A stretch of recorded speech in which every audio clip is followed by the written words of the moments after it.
4절까지입니다. 고린도전서 1장 18절부터 24절까지 교독을 하도록 하겠습니다.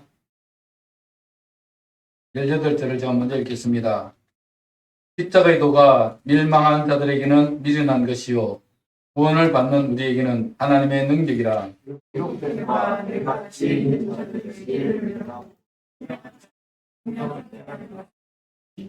있는 자가 어디 있느냐? 성기가 어디 있느냐? 이 세대의 변론가가 어디 있느냐?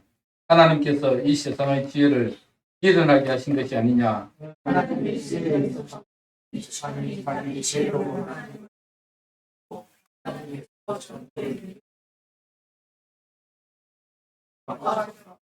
유대인은 표적을 구하고 헬라인은 지혜를 찾으나 우리는 십자가의 박힌 그리스도를 전하니 유대인에게는 거리되는 것이고 이방인에게는 미련한 24절 같이 있습니다. 오직 부르심을 받은 자들에게는 유대인이나 헬라인이나 그리스도는 하나님의 능력이요 하나님의 지혜니라.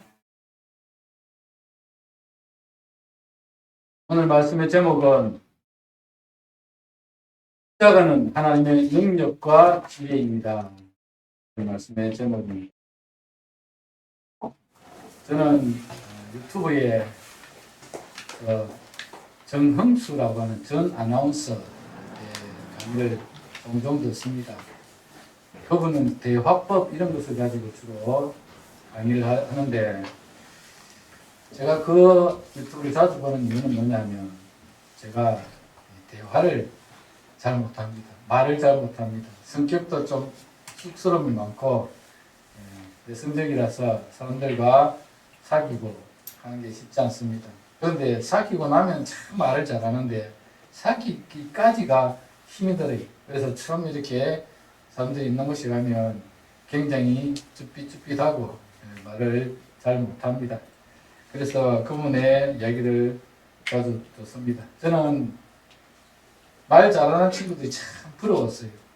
제가 대학교 다닐 때 제 친구 중 한 사람은 이 사운드가 끊이지 않는 친구가 있었어요. 얼마나 말을 잘하는지. 말을 시작했다면 뭐 끊이지 않습니다. 그 친구가 지금은 이제 태국에 선교사로 가 있는데, 그래서 제가 요즘 이제 조금 일을 쉬고 있으니까 좀 친구들 선교 지역에 좀 가봐야 되겠다는 마음이 좀 생기더라고요. 그래서 좀 한번 이번에 태국에 그 친구한테 한번 가볼까 지금 준비하고 있습니다. 어쨌거나 이렇게 말을 잘한다는 건 참 좋은 것 같습니다. 저와 저희 집사람은 성향이 정반대입니다. 우리 집사람은 아무 때나 가서 얼마나 말을 잘하기 대단합니다. 참 많이 부럽습니다. 그 채널에 보면 나의 강점을 찾아보세요. 놀라운 일이 벌어집니다. 라는 강의가 있습니다. 거기에서 그분이 이렇게 말합니다. 사람들은 강점으로 가득 차 있습니다. 여러분에게는 약점도 없고요. 단점도 없습니다. 여러분은 장점을 뛰어넘어 강점으로 가득 차 있습니다. 그런데 대부분은 자신의 강점을 잘 몰라서 자기 자신을 표현하는데 쑥스럽고 겸연쩍어 합니다. 그러니 칭찬도 잘 못 받아들입니다. 그런데 여러분의 약점이나 단점이라고 생각하는 점들은 상황에 따라 굉장히 달라집니다. 만약에 저는 게으릅니다. 그게 단점입니다. 세상적으로 봤을 때 그건 단점이라고 할 수 있습니다. 납둘 수가 있다는 말이죠. 하지만 납둘 수 있는 사람도 있고 그렇지 않는 사람도 있다는 것입니다. 이를테면 게으르다를 긍정적인 측면에서 보면 태평하다, 평온하다 라고 할 수 있습니다. 뭔가 서두르는 사람은 불안하게 한 게 있어서 서두를 수 있습니다.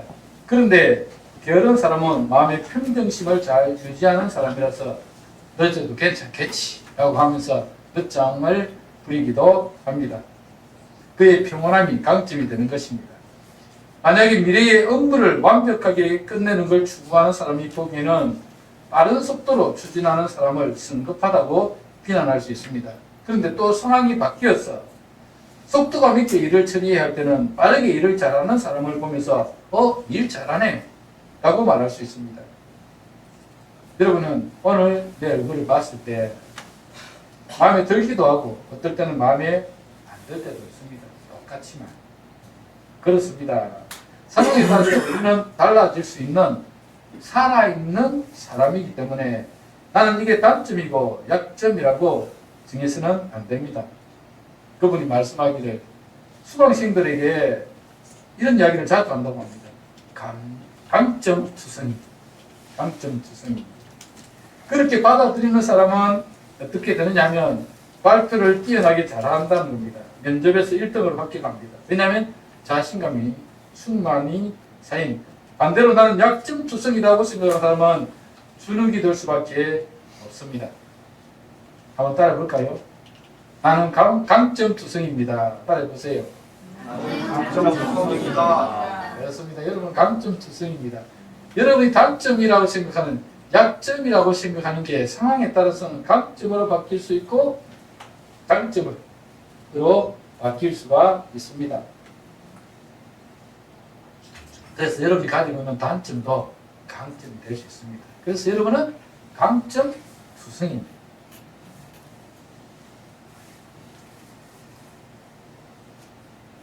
우리가 살아가는 세상에는 상황에 따라 바뀌는 것들이 너무 많습니다. 오늘 본문에도 상황에 따라 사람에 따라 달라지는 것이 있다. 이렇게 말씀하고 있습니다. 오늘 본문을 보면 십자가를 강점으로 보는 사람과 단점으로 보는 사람이 있다는 것입니다. 오늘 본문 18절을 보시면 십자가의 도가 멸망하는 자들에게는 미련한 것이요 구원을 받는 우리에게는 하나님의 능력이라고 기록하고 있습니다. 십자가라고 하는 실체를 보는 것을 사람에 따라서 미련한 것이 될 수도 있고 반대로 하나님의 능력이 될 수도 있다는 것입니다. 그러면 어떤 사람에게는 미련하게 보이고 어떤 사람에게는 하나님의 능력으로 보일까요? 오늘 본문에서 미련하게 보는 사람들을 두 부류로 말씀합니다. 첫째 부류는 유대인이고 둘째 부류는 이방인들, 즉 헬라인들입니다. 23절을 보시면 우리는 십자가에 못 박힌 그리스도를 전하니 유대인에게는 들이키는 것이요 이방인에게는 미련한 것이라고 말을 하고 있습니다. 유대인들은 십자가를 거리끼는 것으로 보고 이방인은 십자가를 미련한 것으로 본다는 것입니다. 그런데 유대인들은 왜 십자가를 거리끼는 것으로 보고 이방인들은 미련한 것으로 볼까요? 22절에 보면 그 답이 나와 있습니다. 유대인은 표적을 구하고 헬라인은 지혜를 찾으나 유대인들은 무엇을 구한다고요? 표적. 유대인들은 표적을 구하는 사람들입니다. 유대인의 역사를 보면 유대인들은 애굽에서부터 나와 광야 생활을 하는 동안에 기적의 역사를 가지고 있습니다. 애굽에서 나와 홍해 앞에 섰을 때에 뒤에는 애굽의 군사들이 쫓아오고 앞에는 홍해가 놓여 있습니다. 그야말로 앞으로도 갈 수 없고 뒤로도 갈 수 없는 진퇴양난의 어려움을 만났습니다. 그때 하나님께서 모세를 통하여 홍해 바다를 갈라지게 하시고 갈라진 바닷물을 벽으로 삼아 바다 가운데를 길을 내시고 그 길을 통해서 이스라엘 백성들을 건너가게 하셨습니다. 광야길을 가는 동안에도 마찬가지입니다. 하나님께서 낮에는 구름 기둥으로 뜨거운 햇빛을 가려주셨고 밤에는 불기둥으로 휴일을 막아주셨습니다. 광야를 가는 동안에 농사를 지을 수 없었기 때문에 하나님은 매일 아침마다 하늘에서 만나를 내려서 그들을 먹이셨습니다. 물이 없어서 목이 마를 때는 하나님께서 반석에서 물을 내어 마시게 하셨습니다. 가나안 땅을 정복할 때도 하나님께서는 사람의 손이 아니라 하나님의 손으로 전쟁에서 승리하게 하셨습니다. 여리고 전쟁만 봐도 그렇지 않습니까? 여리고 전쟁은 하나님께서 하신 전쟁입니다. 여리고 성을 그들이 이스라엘 백성들이 했던 것은 하루에 한 번씩 여리고 성을 도는 것밖에 없었습니다. 마지막 7째 날에 7바퀴 돌았습니다. 그리고는 와 하고 함성을 질렀더니 그 튼튼한 여리고성이 와르르 무너졌습니다. 그래서 이스라엘 백성들은 그 무너진 성으로 들어가서 그 성을 치고 약탈하면 됐습니다. 이런 기적의 역사를 가지고 있는 유대인들에게는 또 한 번 기적이 일어나기를 바랬습니다. 어떤 기적이요? 지금 이스라엘 나라가 로마의 속국으로 있지 않습니까? 나라를 잃어버리고 로마의 압제하에 놓여 있었습니다. 그래서 하나님께서 메시아를 보내셔서 기적을 내리셔서 이 로마의 압제에서 그들을 벗어나게 하시고 그들을 구원하여 로마가 아니라 그 이스라엘이라고 하는 그 단독, 그 나라, 그 나라의 국권을 회복하고 다윗 왕과 같은 왕이 세워져서 그래서 그 땅이 다시 강대한 나라가 되기를 그들이 기다리고 있었습니다. 그런데 메시아라고 오신 예수님은 기적을 베풀어서 로마를 점령하기는커녕 우리가 로마 군병들에게 붙들려서 십자가라고 하는 형편에 달려 죽고 말았습니다. 유대인들이 보기에는 예수님이 달리신 십자가는 너무나 무능하고 보잘것없는 것이었습니다. 유대인들은 그 십자가를 달가워하지 않았습니다. 그래서 유대인들은 십자가를 거리키는 것으로 보았습니다. 반면에 헬라인들은 지혜를 찾는 사람들이었습니다. 여러분 그 당시에 헬라인들은 토론을 즐기고 사색을 즐기는 사람들이었습니다. 우리가 너무나 잘 아는 그리스 철학자들 소크라테스, 플라톤, 아리스토텔레스 등 헬라 철학자들의 영향을 받은 고린도 사람들은 항상 생각하고 고민하는 일들을 했습니다. 고린도가 어디 있는지 알고 계시죠? 오후 예배 시간에 계속해서 살펴보았습니다. 아테네에서 멀지 않았죠? 아테네에서 64km 정도밖에 떨어지지 않는 도시입니다. 가깝습니다. 그래서 헬라 철학이 매우 성행했습니다. 그런데 이런 부류의 사람들은 약점이 있습니다. 자기 머리로 이해가 되지 않는 것은 수용을 하지 않는 것입니다. 소위 말하는 소피아 철학자들입니다. 소피아가 뭡니까? 지혜라는 뜻이죠. 지혜라는 뜻입니다. 소피스트. 지혜를 찾는 사람들입니다. 이 헬라 철학자들이 바로 소피스트들입니다. 그들은 인간의 지혜를 가장 고상한 지식으로 여기고 있었습니다. 특히 소피아 사상은 이원론적 사고를 가지고 있었기 때문에 인간의 영혼은 우월하고 고귀한 반면에 인간의 육체는 천하고 하찮은 것으로 여겼습니다. 그래서 예수님의 십자가와 그리고 부활을 그들은 받아들일 수가 없었습니다. 하찮은 육체가 죽었는데 다시 부활하여 영광을 줍니다. 육체가 그럴 수는 없지 않는가. 그들은 받아들이기가 매우 어려웠습니다. 도리어 예수님은 미련하게도 십자가에서 죽임을 당한 패배자로 인식을 했습니다. 그래서 헬라인은 십자가를 미련한 것으로 보았습니다. 더구나 십자가는 가장 흉악한 자들에게 내리는 사형틀인데 거기에 달린 흉악한 죄인이 무슨 일을 할 수 있단 말인가 라고 생각하면서 그들은 그 예수님을 받아들이지 않았습니다. 미련한 것이라고 생각했습니다. 그들의 이성으로는 도무지 이해할 수 없는 일이었기 때문에 그들은 십자가를 미련하다라고 생각을 한 것입니다. 오늘 현대인들은 이런 두 부류의 사람들을 많이 볼 수 있습니다. 먼저는 유대인처럼 기적만 찾는 극단적인 신비주의자들입니다. 누가 병이 나았다더라. 기도했더니 암덩어리가 떨어지고 막힌 혈관이 뚫어지고 걸어다니지도 못하던 사람이 나와서 뛰어다닌다고 하더라 라고 하면 막 거기에 사람들이 몰려다닙니다. 한 10년, 20년 전만 해도 그런 기도원이 굉장히 성행했습니다. 요즘은 그런 기도원이 거의 사라졌습니다. 이 기도원들이 이단적으로 많이 바뀌어가면서 그래서 많이 쇠퇴했습니다. 물론 하나님을 믿으면 기적도 일어납니다. 간절히 기도하면 질병도 치유됩니다. 그런 것을 부정하는 것이 아니라 그런 기적만을 쫓아다니는 사람들이 문제라는 것입니다. 여러분 너무 기적을 찾아다니지 마시기 바랍니다. 왜냐하면 하나님은 우리 육신의 질병을 치료하는 것보다 우리의 영혼을 치유하여 우리가 새로운 사람으로 거듭나는 것에 더 관심이 있습니다. 아멘.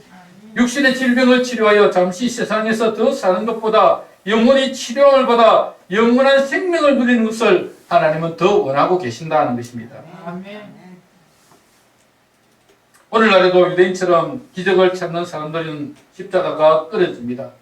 예수 믿으면 잘 되고 복 받고 기적이 일어나서 질병도 치유되고 가정도 회복되고 좋은 일만 가득할 줄 알았는데 예수 믿어도 여전히 힘든 일도 생기고 질병도 치유되지 않고 어려움만 더 많아지는 것 같다면서 실망하고 교회를 떠나는 사람들이 많이 있습니다. 제 친구 중에 한 사람도 미국에 있을 때에 한인교회 잘 다녔다고 합니다. 그런데 한국에 와서 사업을 해보니까 절에 가서 불공을 드리고 절에 가서 공양을 하니까 사업이 더 번창하고 잘 된다고 하면서 자기는 기독교가 안 맞고 불교가 더 잘 맞는다. 그래서 절에 잘 다니고 있답니다. 유대인처럼 기적을 따라다니는 사람은 십자가가 끓여질 수밖에 없습니다. 반대로 현대인들 중에는 자기 이성으로 이해가 되지 않는 것은 믿지 않는 사람들이 많이 있습니다. 과학적으로 증명이 되어야 하고 자신의 눈으로 보아야만 믿으려고 하는 사람이 많이 있다는 것입니다. 그들에게 하나님의 아들이 이 세상에 오셔서 십자가에 죽으셨다는 것은 허무맹랑한 이야기고 헛소리일 뿐인 것입니다. 그래서 그들의 눈에는 십자가가 미련해 보일 뿐입니다. 유대인이나 헬라인들과는 달리 십자가가 하나님의 능력이요 지혜로 보이는 사람들도 있습니다. 그들은 누굽니까? 24절에 보시면 이렇게 기록되어 있습니다. 오직 부르심을 받은 자들에게는 유대인이나 헬라인이나 그리스도는 하나님의 능력이요 하나님의 지혜니라. 유대인이나 헬라인 상관이 없습니다. 이방인들 상관이 없습니다. 다만 부름을 받은 자들. 하나님의 부름을 받은 자들은 이 십자가가 하나님의 능력이요 하나님의 지혜가 됩니다. 그러면 하나님의 부름을 받은 자들은 누구입니까? 그들은 하나님이 믿어지고 예수 그리스도가 믿어지는 사람들입니다. 유대인이든지 헬라인이든지 우리 모두는 하나님으로부터 지음을 받은 피조물일 뿐입니다. 피조물인 우리가 좁은 생각 속에 갇혀서 전능하신 하나님의 지혜와 능력을 발견하지 못하는 것뿐입니다. 인간이 아무리 지혜로운들 온 우주를 창조하신 하나님만큼 지혜롭겠습니까? 왜 하나님께서 그 놀라운 지혜와 강력한 능력으로 이 악한 세상을 다 진멸하지 않고 십자가라고 하는 인간이 보기에는 미련한 방법을 선택하셨을까요? 그것을 이해하기 위해서는 하나님의 공의와 사랑을 이해하지 않으면 알 수가 없습니다. 하나님은 공의로우신 분이십니다. 그렇게 죄를 지으면 반드시 그 죄에 대한 대가를 치러야 합니다. 세상에도 그렇죠. 세상에도 죄를 지으면 그 죄에 대한 대가를 반드시 치르게 합니다. 하나님께서도 하나님의 공의로 죄를 지은 인간은 반드시 거기에 대한 대가를 치르게 하십니다. 대가 없이는 용서가 없습니다. 이 하나님의 공의를 알기 위해서는 죄가 뭔지를 좀 바로 알아야 됩니다. 죄가 무엇입니까? 죄는 하나님에게서 떠나는 것에서부터 시작됩니다. 그리고 하나님을 배반하는 것 자체가 죄의 뿌리입니다. 로마서 1장 28절에서 31절을 보면 그 사실을 잘 설명해 주고 있습니다. 제가 읽어드리겠습니다. 그들이 마음에 하나님 두기를 싫어하며 하나님께서 그들을 그 상실한 마음대로 내버려 두사 합당하지 못하는 일을 하게 하셨으니 곧 뭐든 불의, 추악, 탐욕, 악의가 가득한다요, 시기, 살인, 분쟁, 사기, 악독이 가득한다요, 수군수군하는다요, 비방하는다요, 하나님께서 미워하신다요, 능력하는다요, 교만한다요, 자랑한다요, 악을 도모한다요, 부모를 거역하는다요, 우매한다요, 배약한다요, 무정한다요, 무자비한 자. 여기에서 우리는 두 가지를 볼 수 있는데, 하나는 죄의 상태이고 죄의 실체이고, 그리고 두 번째는 죄의 상태입니다. 앞에 그들이 마음에 하나님 두기를 싫어하며 하나님께서 그들을 그 상실한 마음대로 내버려 두사 합당하지 못한 일을 하게 하셨으니 이게 죄의 실체입니다. 그 죄의 실체라고 하는 것은 그들의 마음에 하나님 두기를 싫어하는 상태, 창조주 되시는 하나님, 내 인생의 근원이 되신 하나님을 떠나는 것입니다. 그게 죄입니다. 그렇게 떠나니까, 하나님의 마음에 하나님 두기를 싫어하니까 그 하나님이 없는 마음에 뭐가 들어오죠? 인간의 욕심, 죄성, 인간의 탐욕이 들어옵니다. 하나님이 없습니까? 우리의 마음에 하나님이 없습니까? 우리 마음에 하나님이 계시면, 우리의 상태가 하나님이 계신 상태이면, 예수 그리스도가 우리 주인이 되시면, 이런 죄악 하나님의 법을 떠나서 죄를 짓는 곳으로 내려가지 않습니다. 그런데 하나님이 안 계시니까, 예수 그리스도가 우리 마음의 주인이 아니니까 우리 마음이 탐욕과 죄성이 흘러와서 인간은 그 탐욕을 따라서, 그 죄성을 따라서 죄를 짓게 되는 것입니다. 인간이 그 마음에 하나님을 두기를 싫어하니까 그 인간의 마음에는 하나님 대신에 자기의 자아와 욕심이 자리를 잡게 됩니다. 하나님은 그 인간을 상실한 마음 그대로 버려두니까 인간은 자신의 이기적인 욕심을 따라서 여러 가지 죄의 결과들을 만들어냅니다. 그것이 모든 불의, 추악, 탐욕, 악의가 가득한 자요, 시기, 살인, 분쟁, 시기, 악독이 가득한 자요, 수군수군하는 자요, 비방하는 자요, 하나님께서 미워하시는 자요, 능욕하는 자요, 교만한 자요, 자랑하는 자요, 악을 도모하는 자요, 부모를 거역하는 자요, 우매한 자요, 배약한 자요, 무정한 자요, 무자비한 자라고 말씀합니다. 십자가는 이런 마음의 상태를 바꿔줍니다. 자기 자신과 욕심으로 가득 차 있는 그의 마음을 바꾸어서 그 마음에 하나님이 계시게 하시고 그를 하나님의 자녀로 거듭나게 하셔서 말씀에 순종하게 합니다. 그래서 십자가는 하나님의 능력이 됩니다.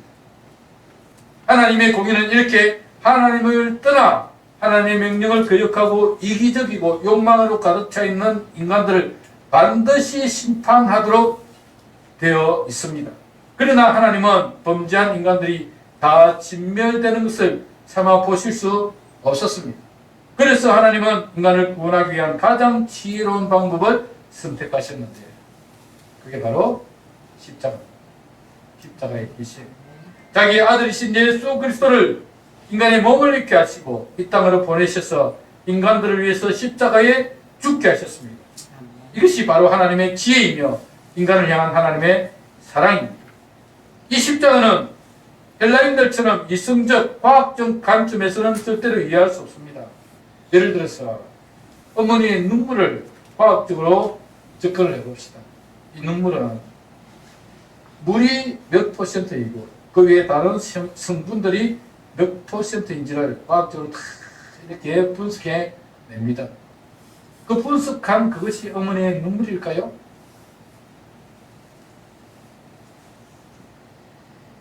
아들을 위해 흘리는 어머니의 눈물은 과학적으로 절대 이해할 수 없습니다. 어머니의 눈물은 사랑이라는 위대한 모성애에서부터 찾을 수 있습니다.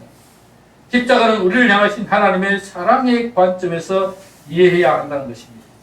바울은 로마서 5장 8절에서 하나님의 사랑을 이렇게 표현하고 있습니다. 우리가 아직 죄인 되었을 때에 그리스도께서 우리를 위하여 죽으심으로 하나님께서 우리에 대한 자기의 사랑을 확정하셨느니라. 우리가 아직 죄인이었을 때에 예수 그리스도께서 이 땅에 오셔서 우리를 위해서 십자가에 죽으심으로 자기 아들을 내어주시고 희생시키심으로 하나님께서 우리 인간에 대한 자기의 사랑을 확정하셨다, 보여주셨다고 말씀하고 있습니다. 그래서 십자가는 하나님의 사랑이에요. 가장 대표적인 표현입니다.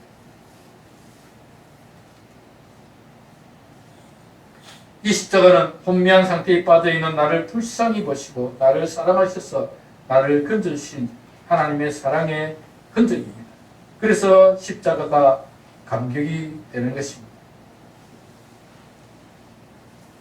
그 십자가는 하나님의 능력이 되어 인류를 구원합니다. 세상의 종교는 인간이 구원의 길을 찾아갑니다. 그것을 구도라고 말을 합니다. 구도를 찾아가는 것입니다. 구원의 길을 찾아가는 것입니다. 인간은 자신의 능력으로 구원의 길을 찾아보려고 노력하지만 인간으로서는 구원을 이룰 수 있는 방법이 없습니다.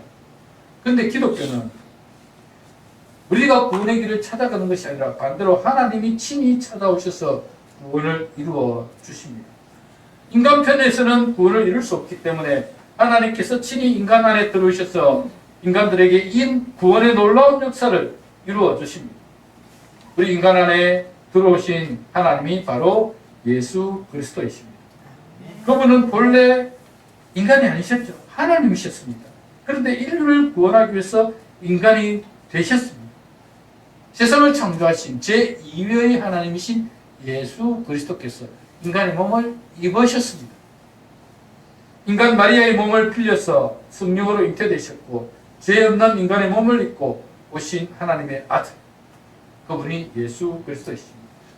그분이 모든 인류의 죄를 대신하여 십자가에 달려 죽으셨습니다. 본래 인간이 당해야 하는 죽음의 형벌을 예수 그리스도께서 대신 당하시고 죽으셨습니다. 하나님은 그 십자가를 통하여 인류를 구원하실 계획을 세우셨고 예수 그리스도를 이 땅에 보내서 그 십자가를 지게 하심으로 구원의 역사를 이루셨습니다. 이 십자가야말로 진정한 하나님의 지혜이며 능력입니다. 이 십자가를 통하지 않고서는 어느 누구도 결코 자신의 죄를 해결할 방법이 없습니다. 그렇죠? 그럴 수밖에 없는 게 우리 인간은 내 죄도 해결할 수 없는데 다른 사람의 죄를 해결할 수 없습니다. 내 죄도 해결할 수 없습니다. 나도 죄인입니다. 내 죄는 죽어야만 형벌을 받아야만 끝입니다. 내가 죽어서 지옥 형벌을 받아야 마땅합니다. 그런데 나 대신에 예수님이 형벌을 받으신 겁니다. 십자가에서 죽으셨어요. 사형선고를 받으셨습니다.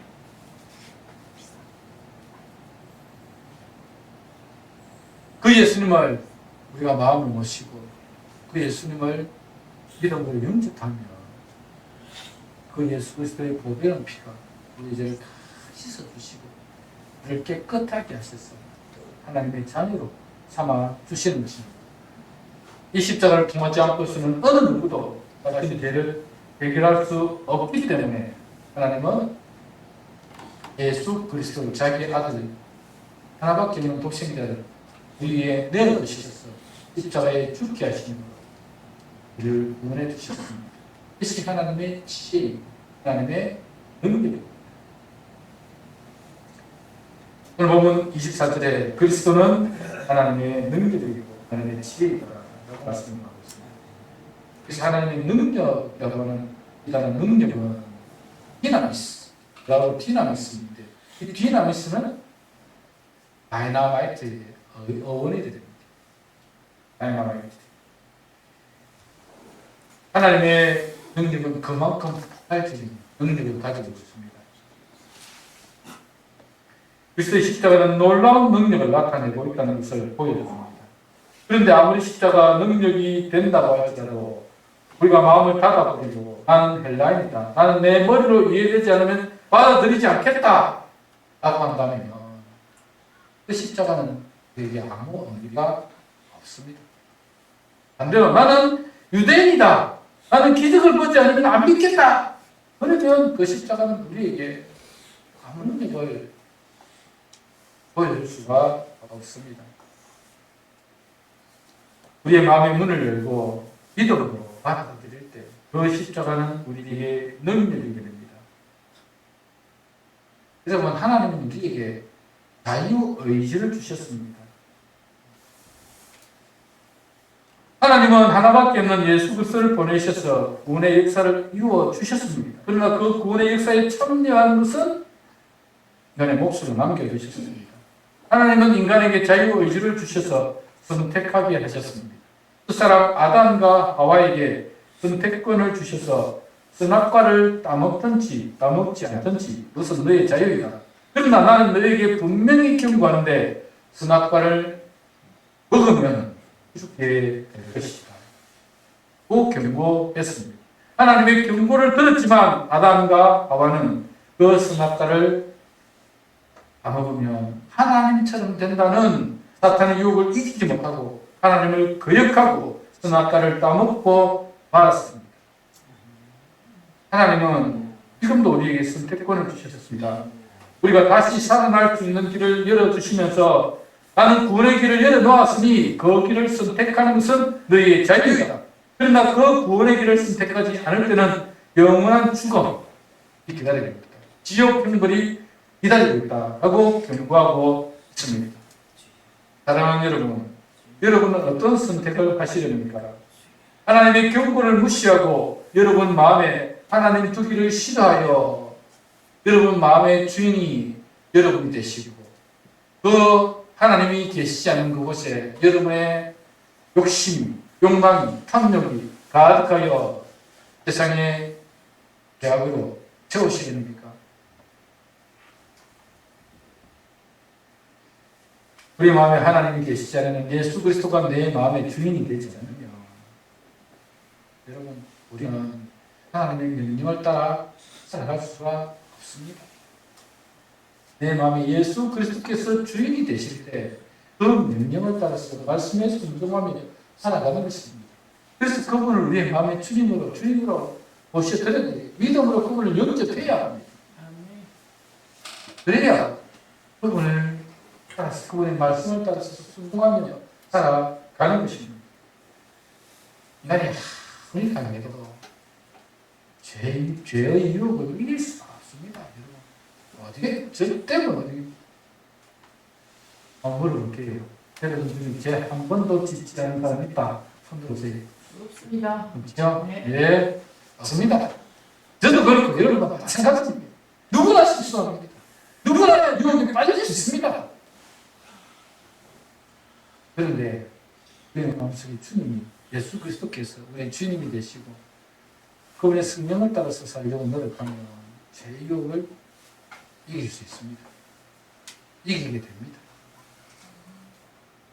그래서 여러분 우리는 예수 그리스도를 우리의 마음의 주인으로 모시고 그분을 따라 그분의 말씀을 따라 살리고 노력해야 됩니다.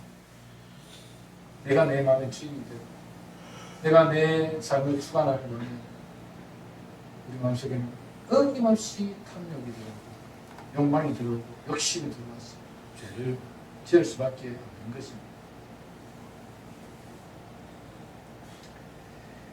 예수 그리스도는 우리 위해서 십자가에 달려 돌아가셨습니다. 그분이 우리 마음속에 들어오셔서 능력이 되십니다. 그 십자가가 능력이 되고 그 십자가의 피가 우리의 모든 죄를 다 씻어주시고 우리를 새로운 사람으로 거듭난 사람으로 새로운 피조물로 바꾸어 주셨어요. 거듭나게 하셨어. 그래서 우리가 이 땅을 살아가는 동안에 하나님의 자녀로 살아갈 수 있게 해주신다는 것입니다. 그 십자가의 능력이 얼마나 놀라운지 모릅니다. 그 십자가를 경험한 사람은 그의 삶이 바뀌는 것입니다.